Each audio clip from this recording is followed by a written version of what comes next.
Olá, olá, seja muito bem-vindo ao mais um episódio daqui do podcast.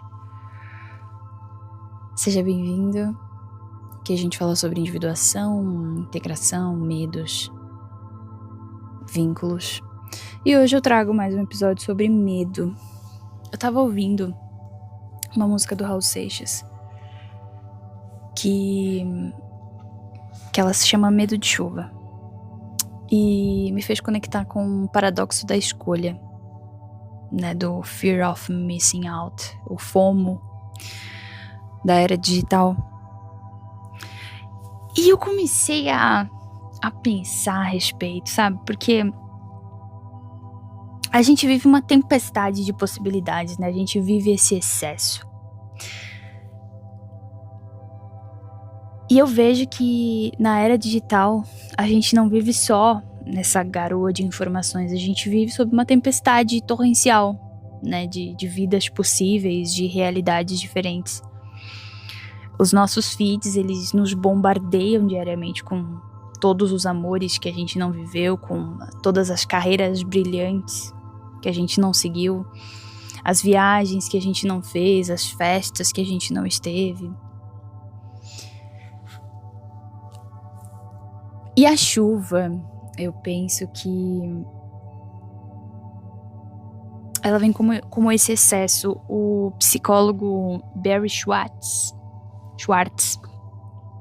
ele é criador do conceito do paradoxo da escolha. E ele explica que quando nós temos opções demais, ao invés da gente se sentir mais livre, a gente se sente ansioso, a gente se sente esgotado. E a ilusão que a internet traz é de nos fazer acreditar que a gente pode ter tudo, que a gente pode viver tudo, né? Que a gente pode ser tudo ao mesmo tempo. E na música tem aquela parte que diz: eu não posso entender tanta gente aceitando a mentira de que os sonhos desfazem aquilo que o padre falou, porque quando eu jurei meu amor, eu traí a mim mesmo. Eu acho interessante a crítica que o Raul traz nessa parte, porque ele toca no protocolo social, né? De que se segue aí o casamento institucionalizado daquela época, até porque, Raul já faz bastante tempo, tá? Já faz algumas décadas aí. Mas a gente consegue trazer pra hoje em dia, né? Que a gente acaba até misturando um pouco com o nosso feed, com as nossas metas de sucesso, que a internet acaba trazendo, e aí me faz pensar sobre essa mentira que a gente aceita, sabe? Que a gente finge que a gente quer aquela quantidade massiva de coisas, de estilo de vida, de parceiros. Só que lá no fundo, quando a gente tenta abraçar tudo o que essa gigantesca vitrine digital oferece, a gente acaba traindo a nós mesmos. Entende onde eu quero chegar? O que acaba batendo também quando eu digo que essa imensidão de escolhas acaba interferindo no medo da gente escolher errado, né? Aí a gente acaba ficando com medo da estagnação. Na própria música traz isso, é como as pedras imóveis na praia, eu fico ao teu lado sem saber dos amores que a vida me trouxe e eu não pude viver. E Raul traz esse medo de virar uma pedra imóvel. E a gente vive, né, o oposto externo. Mas acaba sendo refletido num sofrimento interno. As redes sociais, elas criam ilusões de que a gente está em movimento constante, vendo 1000 opções. Mas a paralisia... Sai do meu café, bichinho. Eu tô aqui do lado de fora. Eu tô morando num sítio, vários bichinhos. querendo tomar meu café, sai fora, brother. Enfim, me perdi. Mas, enfim, paralisia da escolha que nos deixa estático, né? Paralisado com medo de escolher errado. Muito medo de escolher uma opção só e perder todas as outras vidas possíveis. E a gente acaba vivendo o próprio paradoxo. A gente fica com medo de não escolher e a gente fica com medo de escolher e a gente acaba não escolhendo, fazendo uma escolha já, né? É complicado. E eu vejo muito essa paralisia até como um sintoma de alienação, assim. Porque vale muito a gente destacar que o indivíduo alienado por essa vitrine digital, ele não sabe mais o que ele deseja. Ele só consegue ver o que o feed diz que ele deveria desejar. Eu trouxe um conceito sobre a gente desejar o desejo do outro num vídeo e teve algumas pessoas que não entenderam. Tipo, não, eu não desejo o desejo do outro. Deseja sim, cara. Tá tudo bem, você é humano, entendeu? Vale a gente só se observar, tá ligado? Como eu sempre digo pros meus pacientes, mano, não existe certo ou errado, cara. O próprio Raul traz, né, muitas vezes o que eu como a prato pleno bem pode ser o seu veneno. Eu gosto bastante de Raul, tá? Só pra deixar... Não sei se tá claro ainda, mas enfim.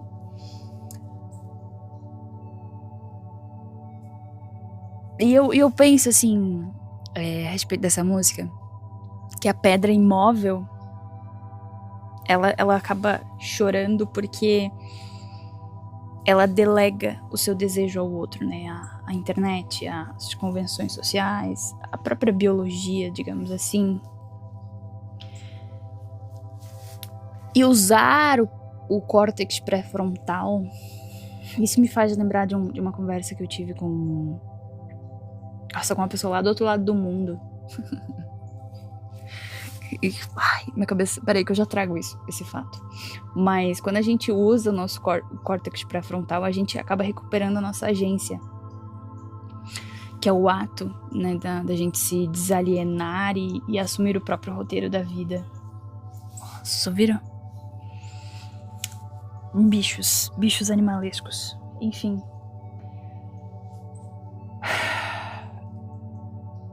Aí eu começo a pensar sobre a questão da paralisia, pensar um pouco mais, porque meio que a gente fica com medo de se molhar, né?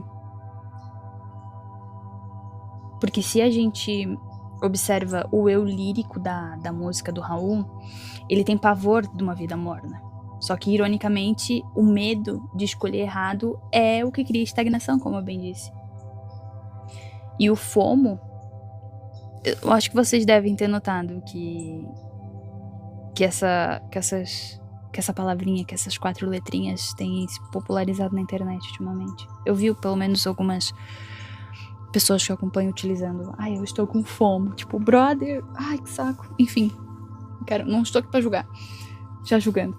Mas o FOMO, ele nasce da recusa em aceitar que toda escolha exige uma renúncia. Já dizia Chorão, né? Cada escolha é uma renúncia, essa é a vida. Quando a gente escolhe um amor, uma profissão, até mesmo um filme que a gente vai assistir, a gente está automaticamente perdendo milhares de outras opções. E aí que vem o medo de se molhar, né? O medo de assumir as consequências de uma escolha, de errar e descobrir que a grama do vizinho ou até o feed do vizinho era mais verde. E é esse medo que acaba nos paralisando. A gente fica preso nesse silêncio das tardes. Só que não é um silêncio de paz contemplativa, mas é um silêncio angustiante, né? De quem observa a vida passar pela janela, com medo de sair de casa e enfrentar uma tempestade. A inércia, ela vira o nosso refúgio, mas também acaba virando a nossa prisão. E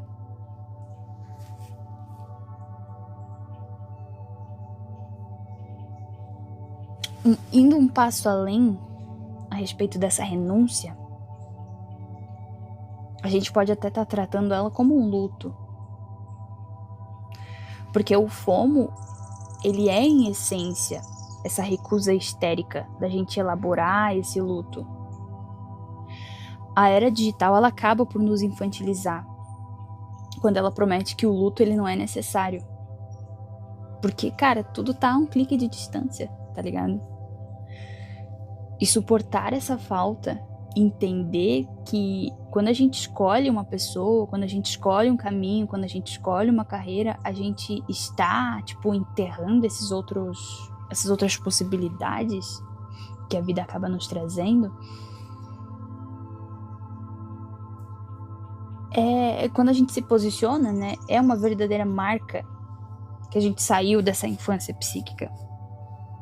Porque o guarda-chuva, nesse caso, ele seria o autoconhecimento, né? E ele se abre quando a gente aceita que a falta, ela é estrutural e ela é inevitável. A falta, ela é essencialmente humana. Sem a falta, a gente não busca. Sem o desejo, a gente não busca.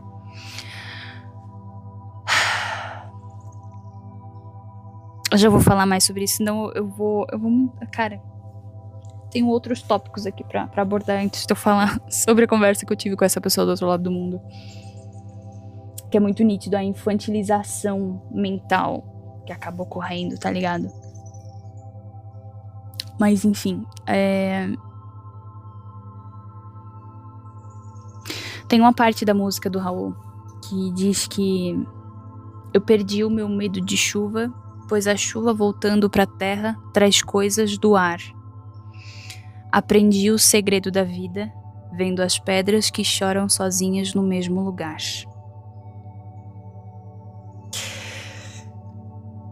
E é aqui que entra a questão do autoconhecimento. Quando a gente muda a lente. Porque as pedras choram e sonham sozinhas. E elas não estão chorando porque elas não se movem, porque elas não mudam, porque elas não se conhecem. E é aqui que é o ápice do autoconhecimento, né? Porque as pedras que choram e sonham sozinhas, porque elas não se movem, porque elas não mudam, não se conhecem, elas só reagem ao que bate nelas. E eu acho interessante porque quando o Raul diz que perdeu o medo da chuva porque ela traz coisas do ar, é como se ele estivesse aceitando o fluxo, a impermanência, né? A necessidade de se transformar. Porque o ar, você não vê, você sente o ar, né? Eu gosto de trazer a analogia da água, às vezes, em alguns casos, porque quando a água, ela evapora, ela não tem forma. Enfim, eu vou longe se eu continuar nesse raciocínio.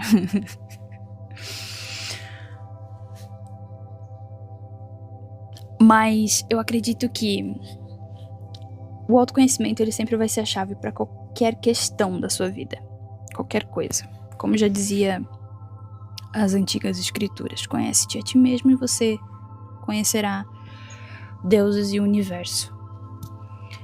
E a solução pro FOMO, né, pro paradoxo dessa escolha, não é a gente parar a chuva, não é a gente parar a internet, não é a gente atacar as redes sociais e atacar essas infinitas possibilidades, porque elas não vão desaparecer. A solução é a gente se conhecer, a gente se entender porque a gente age como a gente age, nomear as coisas, construir esse guarda-chuva. E o autoconhecimento, ele funciona exatamente dessa forma, ele funciona como um filtro, ele dá direção, ele traz paz na renúncia. Porque o filtro, ele não impede que a chuva caia, mas ele impede que ela te encharque. Ele filtra o que é o ruído externo, o que é o desejo real, sacou? E ele direciona porque quando você sabe quem você é, o que você valoriza, você não sente mais a necessidade de viver todos esses amores ou de viver todas as vidas, porque você descobre qual que é o seu amor, qual que é a sua vida, o que faz o seu coração bater mais forte. A vulnerabilidade é uma das coisas que eu mais observo, assim, na clínica. Porque eu acabo...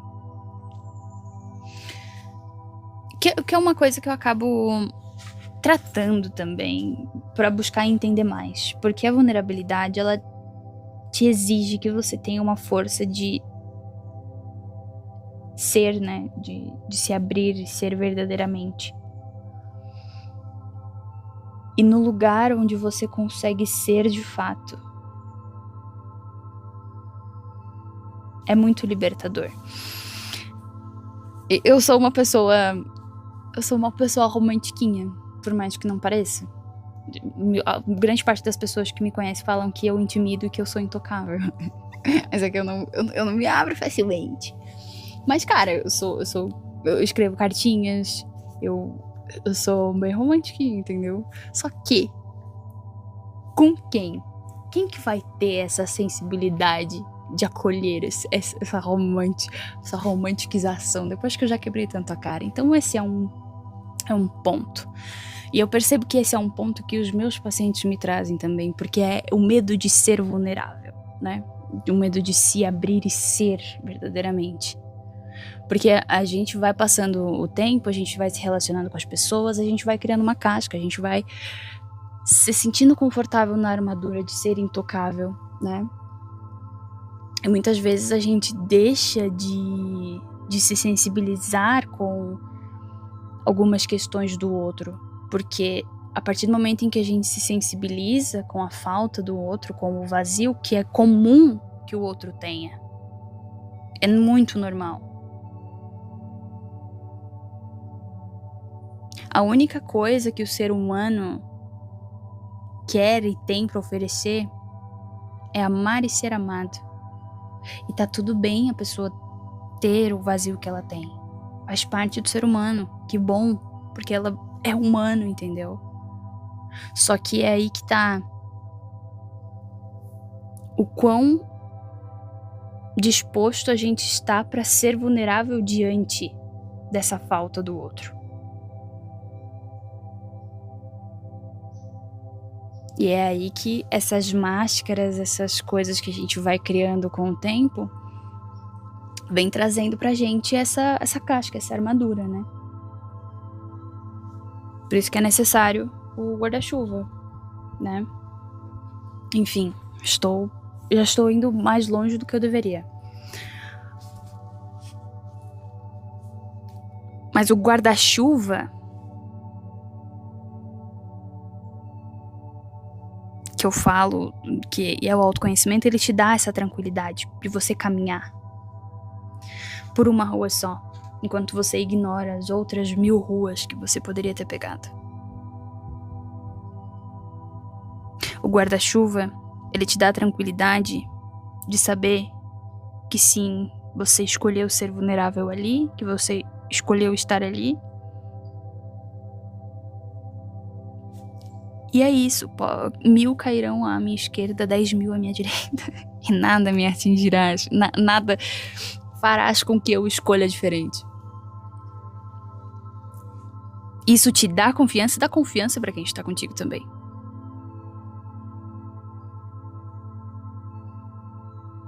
Você passa a entender que perder algumas experiências não é uma grande tragédia, mas é o preço natural de você viver uma vida com propósito, com o que faz sentido pra ti.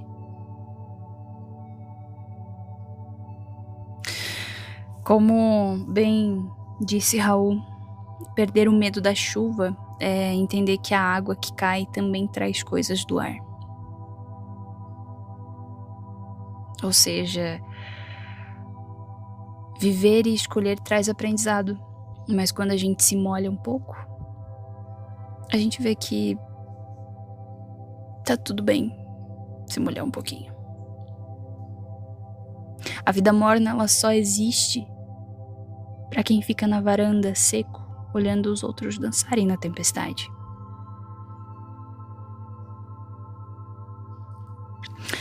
O segredo que Raul entendeu, que aprendeu, né? O segredo da vida, que ele diz, é entender que não é sobre a quantidade de coisas que caem do céu, quantidade de chuva, quantidade de opções, mas sobre como você se posiciona diante delas. Porque se você não se conhece, você acaba se tornando aquela pedra que chora imóvel, assustada com o tamanho do mundo. Mas quando você muda a lente, quando você foca na qualidade, quando você foca no seu autoconhecimento, você deixa de ser refém do medo de perder o que ficou de fora e você começa a valorizar a profundidade do que você escolheu viver.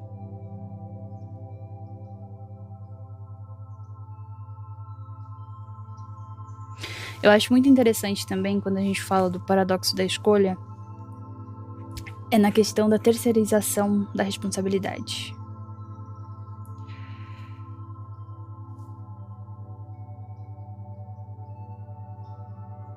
E é aí que vem o ponto que eu queria chegar.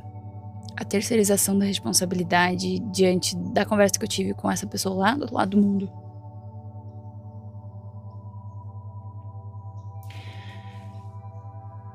Eu estava conversando com um ser humaninho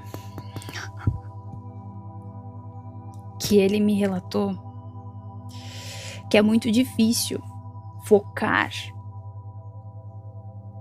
em uma pessoa só. Focar em uma garota só. Essas foram as palavras dele. Quando você só vê bunda e peito em todo lugar. Aí ele tentou complementar dizendo que estudos dizem que nós homens, né, no caso, não conseguimos controlar nosso desejo sexual. Ah, brother.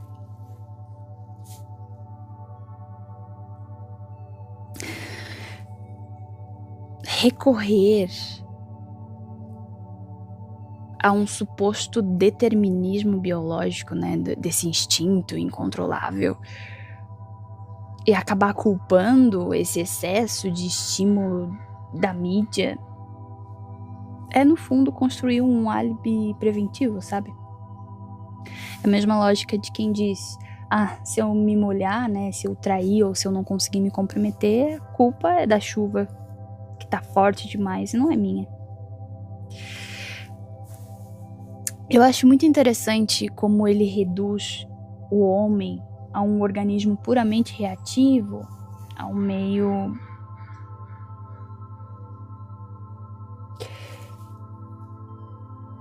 e perceba como ele tira de si a agência sobre as próprias ações.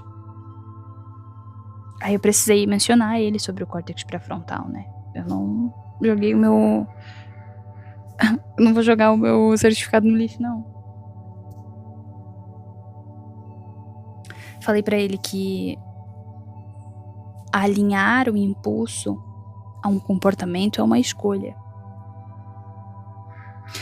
Foi a mesma coisa que eu entregar o guarda-chuva na mão dele, tá ligado?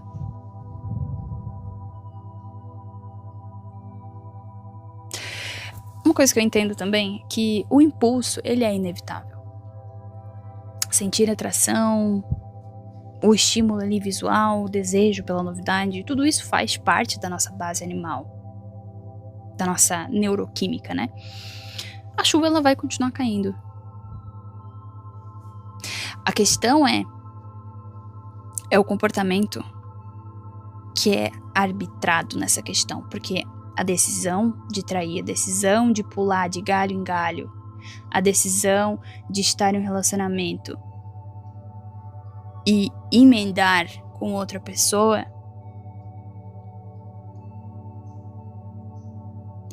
de sustentar um compromisso é uma escolha consciente baseada em valores.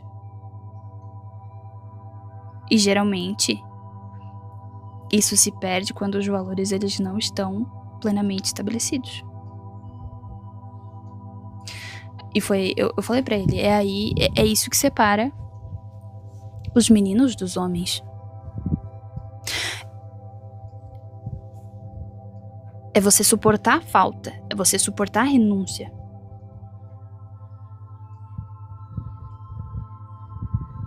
Diferenciar o indivíduo infantilizado, que opera na gratificação imediata do ID. Eu já fiz um vídeo sobre isso, eu já fiz um vídeo sobre o ID, sobre o ego e superego. Que no ID fala sobre impulsos, o ID ele fala sobre, né, eu quero agora, pra já. O superego ele vai ser o lado crítico, ele vai ser provavelmente aquela vozinha que foi te colocada na cabeça do que pode e que não pode. Ele vai ser quem vai mediar as coisas diante da sociedade. E o ego é você. Que é importante a gente diferenciar o ego fragilizado, o ego inflado, do ego puramente dito. Porque o ego ele está no meio de mediar o impulso e de mediar essa supercrítica. Porque se você é supercrítico, você não faz nada. Se você é impulsivo, você faz tudo. E você sabe que na sociedade que a gente vive, a gente não pode fazer tudo. A criança... Agora eu vou falar de psicanálise, tá? A criança, ela ainda não tem o superego desenvolvido. Por isso que a criança, ela faz o que ela faz. Por isso que ela chora, por isso que ela não quer saber.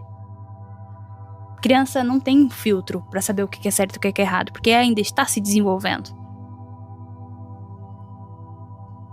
Só que observar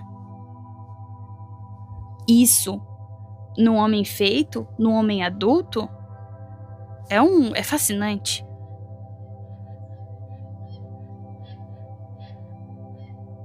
Entende? Enfim, a gente vai desenvolvendo o superego e a gente precisa fortalecer o ego o suficiente para que ele não fique fragilizado, para que ele não infle e ele consiga mediar os impulsos da supercrítica, do que aquilo que a sociedade pede. Um exemplo muito interessante é... Tô explicando isso novamente porque me aborrece muito as pessoas não saberem o que é ego. Juro. Enfim, é um assunto que eu já nem debato mais, entendeu? Porque é cansativo pra caralho, porra. Enfim. Mas um exemplo que eu gosto muito de utilizar é... Você tá numa chamada de vídeo. Você está numa reunião de trabalho. E o seu instinto, o seu desejo é... Quero fazer xixi. Preciso muito fazer xixi. Só que você está numa reunião de trabalho. Você precisa do teu ego pra mediar isso. Tá, eu estou aqui, eu não posso ir agora. Porque se você age só pelo seu id, você simplesmente vai, né? Você simplesmente faz e vai. O superego, ele tá ali pra dizer: estou numa reunião agora, não posso ir.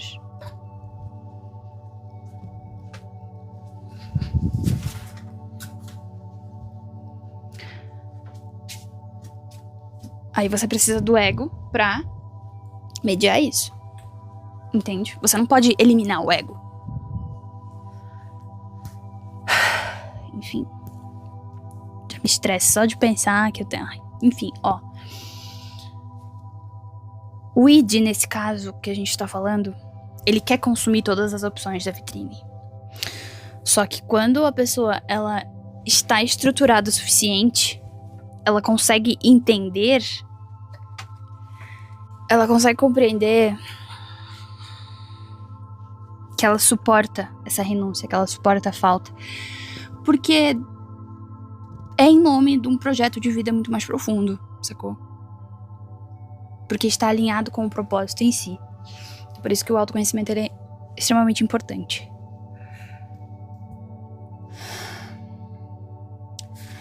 Quando a gente fala de terceirização do desejo,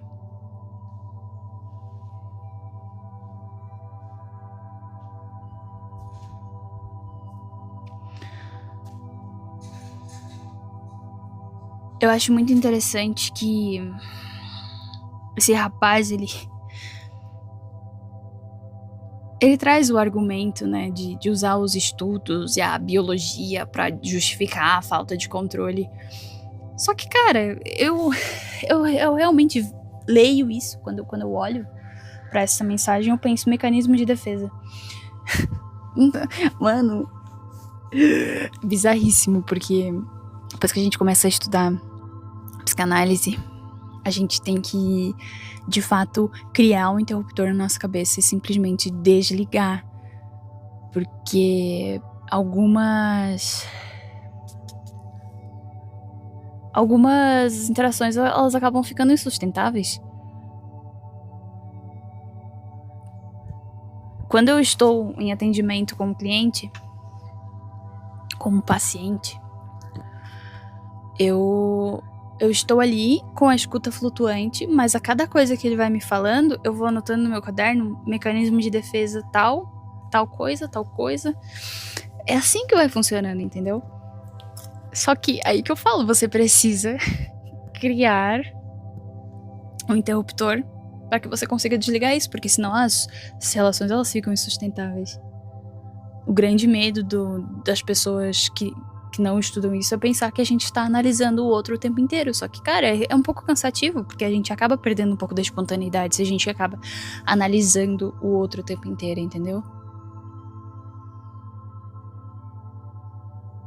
É poderosíssimo, mas ao mesmo tempo é uma, né, é uma grande ferramenta.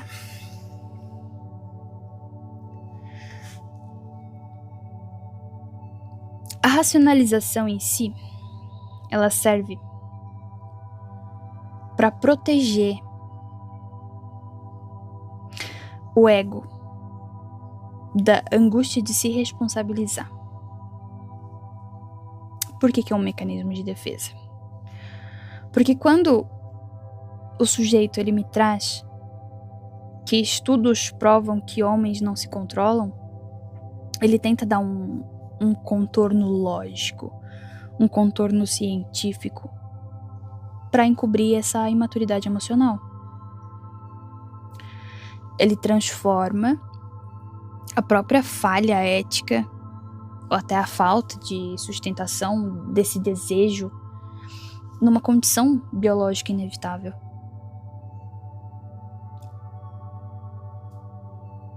E nessa parte ele acaba se blindando, né, de qualquer cobrança moral. Porque ele pode justificar que é da natureza do homem ser assim, não.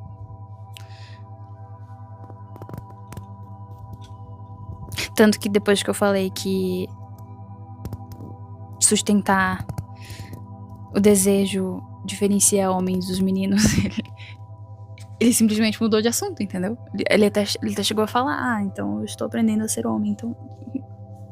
então, se você diz...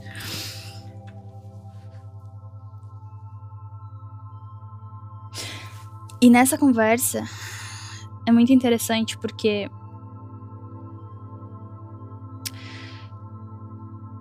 ele solta uma frase típica de que ele tá exausto por esse paradoxo da escolha. Que ele diz que achar uma conexão real é muito difícil porque tudo parece falso. O ceticismo é o sintoma clássico do esgotamento digital. O ceticismo em várias áreas, tá? Política, espiritual, amorosa. A pessoa está esgotada de tentar achar uma saída que ela escolhe ser cética diante do assunto. Nesse caso, como a internet ela oferece, né, uma enxurrada de corpos hiperrealistas, de filtros perfeitos, de interações superficiais, a pessoa ela perde a capacidade de enxergar o valor no que é real. Porque o real ele dá trabalho, o real tem falhas, o real exige tempo. É muito mais fácil se recolher assistindo uma série aleatória ou, sei lá, lamentando que o mundo perdeu a graça, ou do que fazer o esforço de fechar as abas do navegador e construir algo autêntico.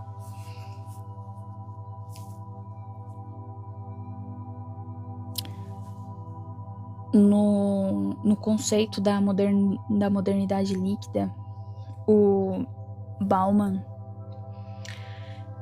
ele traz a metáfora da tempestade de possibilidades. Porque na internet as conexões, elas caem, né, como uma tempestade torrencial. Só que elas são líquidas, elas escorrem rapidamente. Elas não penetram na terra para criar raízes. Quando esse sujeito ele reclama que tudo é falso, só que ele próprio consome as relações como imagens em uma vitrine, entende o paradoxo? Porque quando a chuva ela é excessiva, quando a chuva ela é passageira, ela não nutre o solo. Ela só causa enchentes, ela só causa destruição. Só quando a água é absorvida com tempo, com paciência, a conexão real, o dar trabalho, é algo que acaba florescendo. É o autêntico. Porque no final das contas, a internet ela transformou o desejo num cardápio infinito. Só que o caráter ele continua sendo uma escolha individual. O problema nunca foi a quantidade de bunda ou de peito na tela, mas a fragilidade interna de quem olha para a tela e esquece que é dono das próprias pernas. É muito comum a gente ver pessoas usando a modernidade como desculpa para justificar a falta de maturidade emocional. A mesma coisa a gente vê nas pessoas que... mas é culpa do sistema. Imaturo. Não tem a capacidade de enxergar que ele tem as próprias pernas e de fazer as próprias escolhas, apesar do sistema.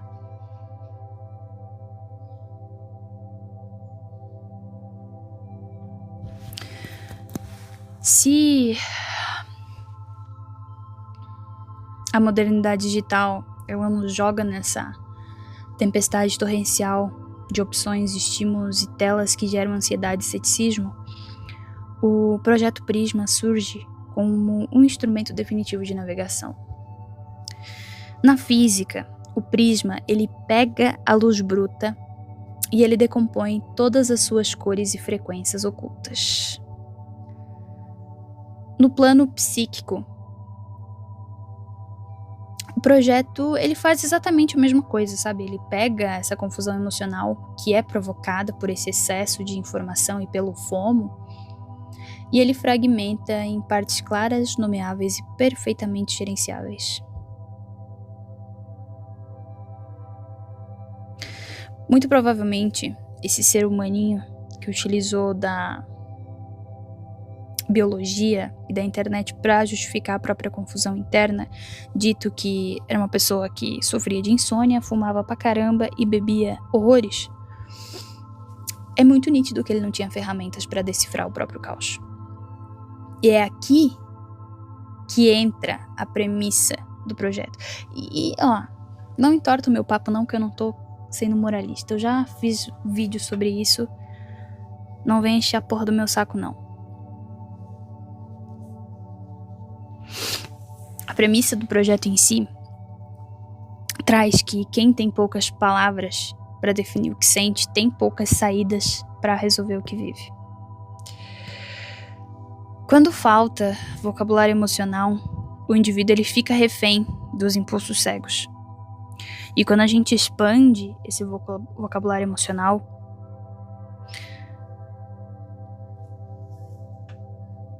trazendo, né, essa alfabetização, trazendo a regulação emocional, é como se a gente expandisse a nossa própria liberdade de ser.